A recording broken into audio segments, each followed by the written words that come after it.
So this work is collaborative work together with Chris Barrett and Ernest Moore and Hunter Moore and Yuko Suzuki. So first, I'd like to remind you how fibrinolysis takes place after forming fibrin fiber.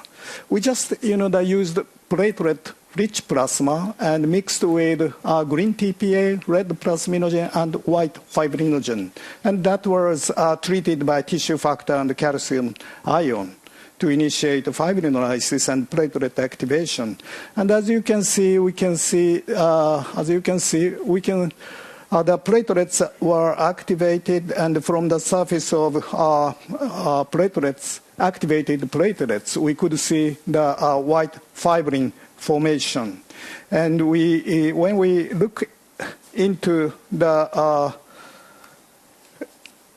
more closely, we can see the initial formation of fibrin from the activated platelets from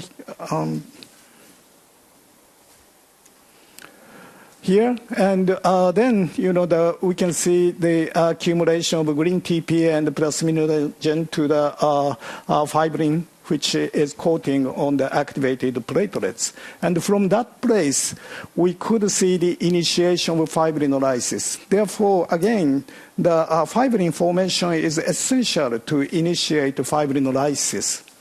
So at the beginning, even in the presence of such amounts of TPA, we don't see any fibrinolysis. So the clot formation is the trigger to start the fibrinolysis. And it is explained by such tertiary molecular formation, and due to the conformational change of plasminogen after binding to C-terminal lysine, and also a template mechanism due to such molecules gathering on fibrin surface. Therefore, from this aspect, we can say that clot-lysis assay is needed to properly evaluate fibrinolytic activity.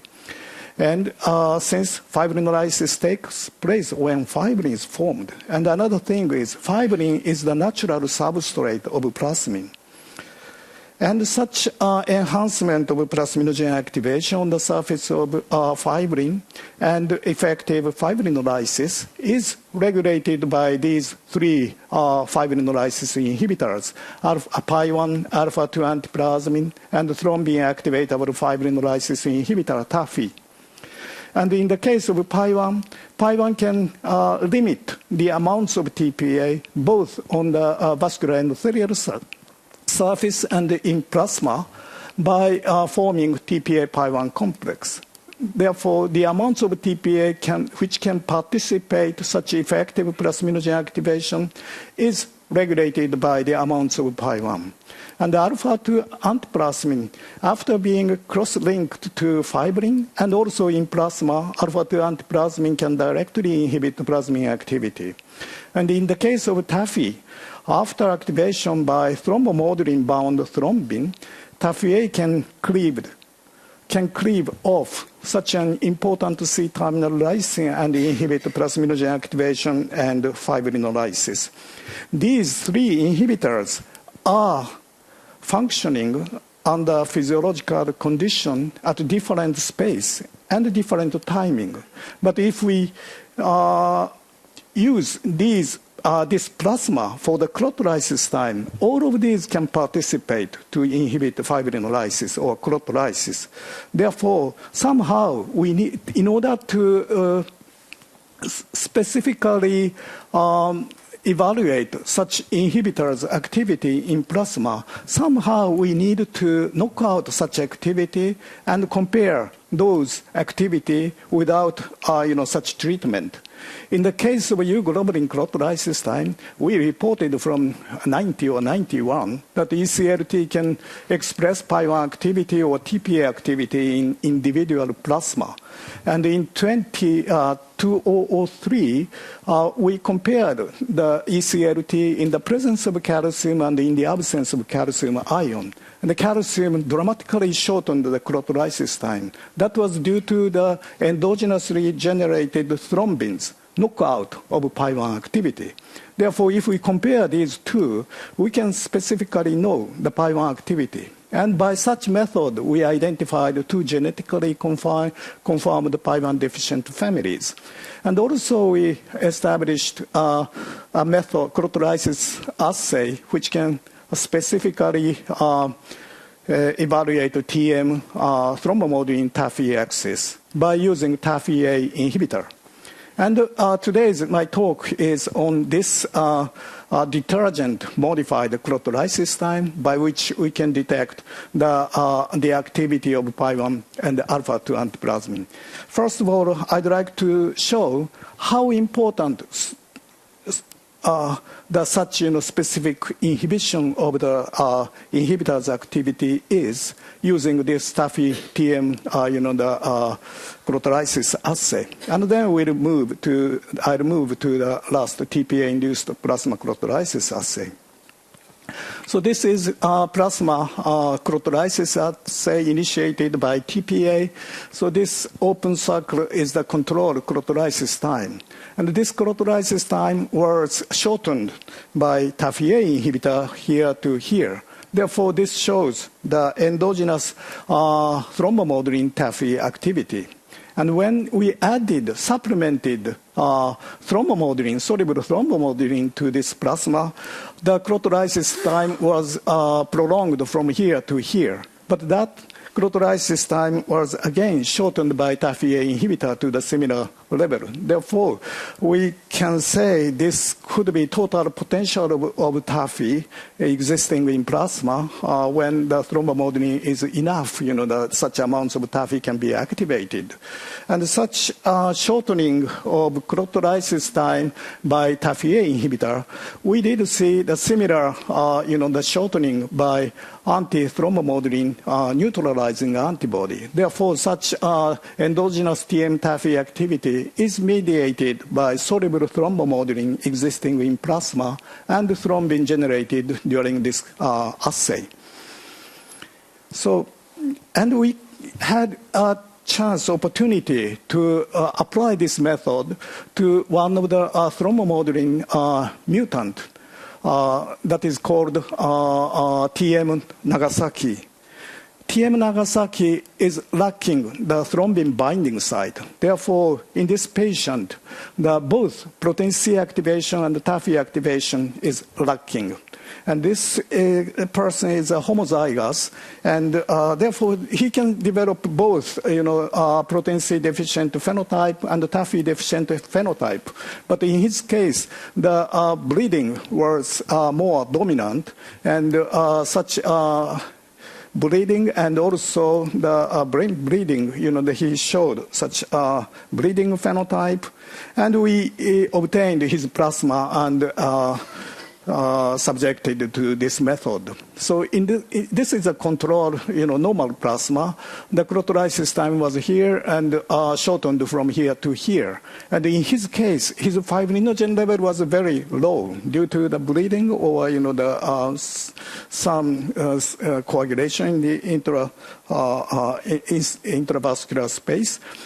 Therefore, if we enlarge this part, his chronolysis time was very short compared to normal. And then we didn't see any TAFI-A inhibitors, the shortening. Therefore, his thrombomodulin TAFI activity is none, in his case. So that is the reason for the bleeding. And he is treated by recombinant soluble thrombomodulin once a week. And we got plasma after soluble thrombomodulin treatment. And his plasma after treatment showed such prolonged chronolysis time, and that was shortened again by TAFI-A inhibitor. Therefore, we can say, this method can specifically detect the thrombomodulin TAFI system in plasma. And another thing, we can get such message that the TAFI can be activated not only thrombomodulin-bound thrombin, but plasmin and also thrombin. But these results suggest that in this case, such acrotolysis was such fast. Therefore, plasmin generation is much more than normal. But we didn't see any TAFI activity in this case. Therefore, under physiological condition or under such condition, TAFI cannot be activated by plasmin or free thrombin. So thrombomodeling is required. And then I'd like to introduce this TPA-induced plasma acrotolysis assay using detergent. When I was studying in Torni's laboratory in Umeå in Sweden, we reported such paper, a substrate-like form of plasminogen activator inhibitor type 1. At that time, after discovery of Pi1 by Dan Lawrence and Roskopf, at that time, Pi1 was considered to be latent form. So in order to activate Pi1, people used denaturant like SDS or guanidine chloride. And we treated this Pi1 by different concentrations of SDS.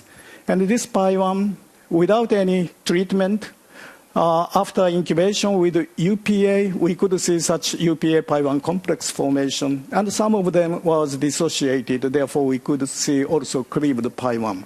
But after incubation with 0.01% SDS, and in the presence of Triton, we didn't see any complex formation, and Pi1 stayed over there. And after incubation with higher concentration, 0.1% SDS, the Pi1 was cleaved to smaller molecular weight and didn't show any complex formation. And we thought that Pi1 can adopt 3 different conformations: active form here, and latent form here, and substrate form, which can be cleaved here very easily by urokinase. And also we tried to analyze the effect of SDS on the Pi1's dependent inhibition of UPA amylolytic activity. In this case, UPA was incubated with substrate at high concentration and different concentration of SDS and 10 times more Pi1. And without Pi1 UPA alone, we could see such amylolytic activity. And in the presence of Pi1, without any treatment, such higher concentration of substrate can slow down the interaction, but still we could see the Pi1 dependent inhibition of UPA activity. But after treatment by 0.01%, the inhibition was very decreased, and also 0.1% SDS. And we applied this method to the alpha-2 antiplasmin. So this plasmin and alpha-2 antiplasmin was incubated without any treatment. We could see complex formation. 0.001% SDS, still we could see the complex formation, but 0.01% SDS treatment, alpha-2 antiplasmin was cleaved to smaller molecular weight, and 0.1% we didn't see any complex formation.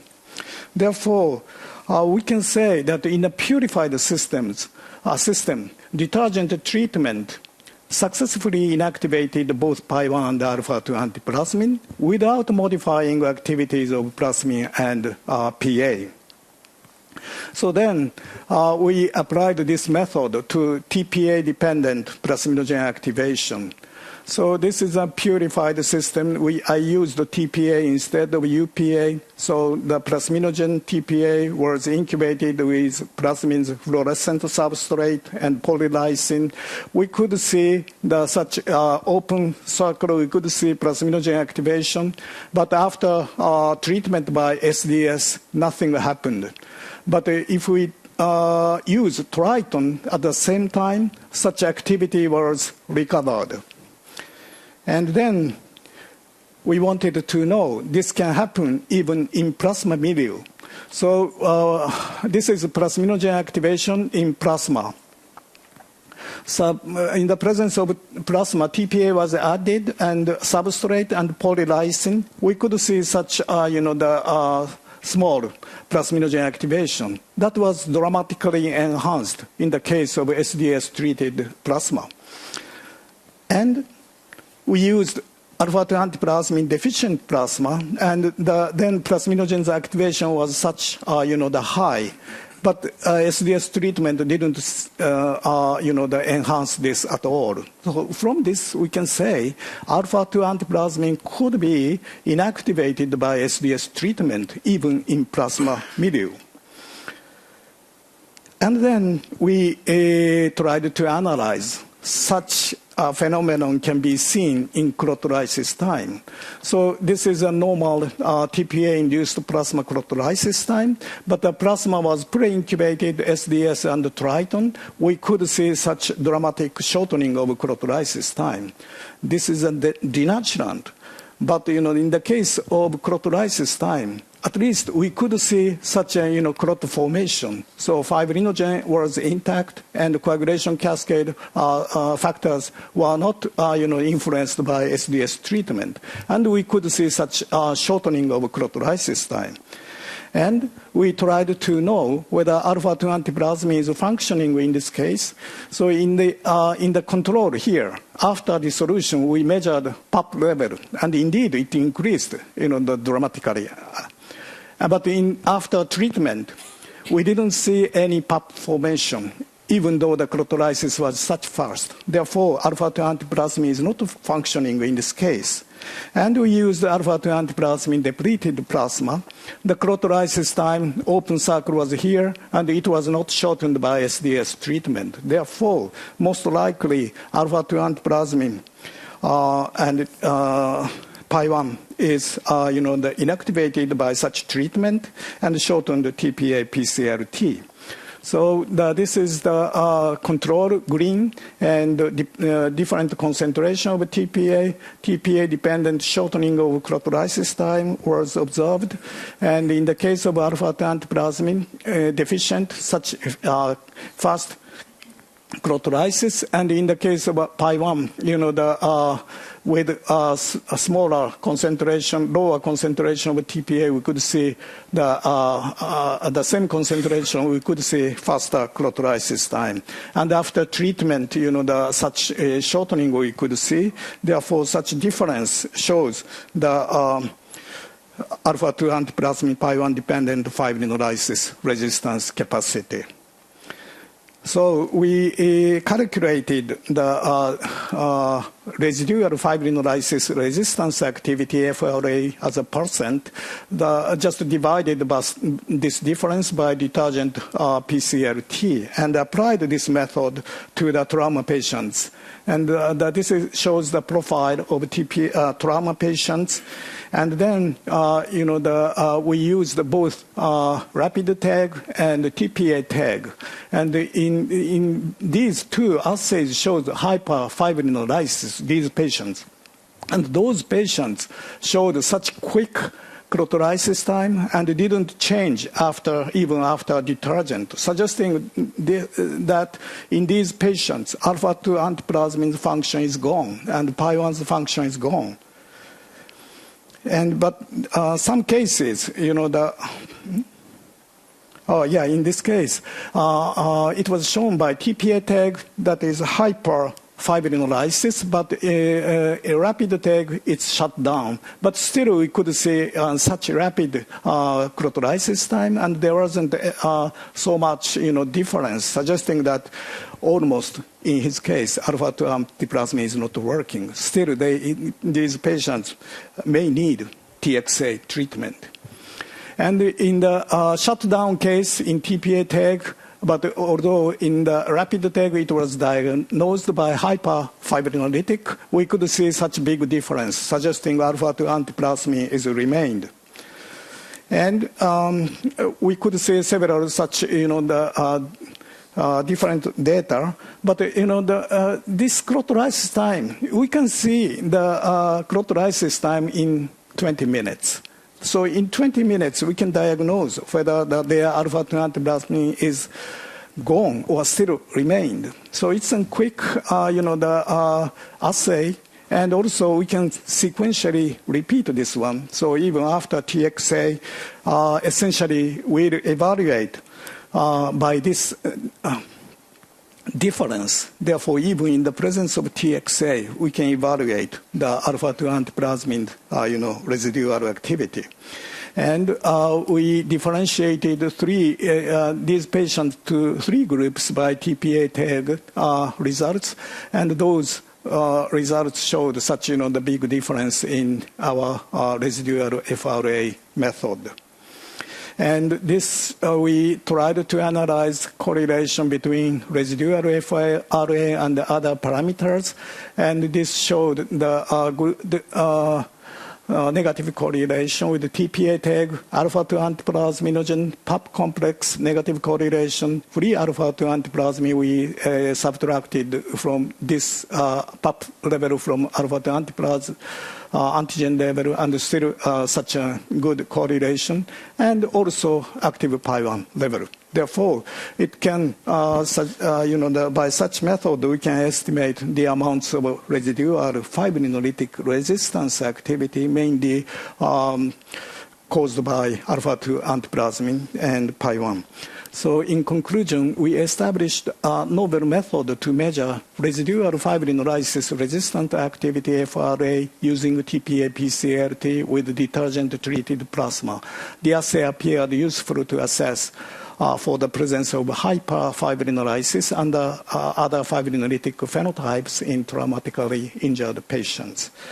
I'd like to thank to these collaborators and the members of the laboratory. And just an announcement, the joint workshop of International Fibrinogen Research Society and International Society of Fibrinolysis and Proteolysis will be held in Greek next year, the end of September. Okay, thank you very much.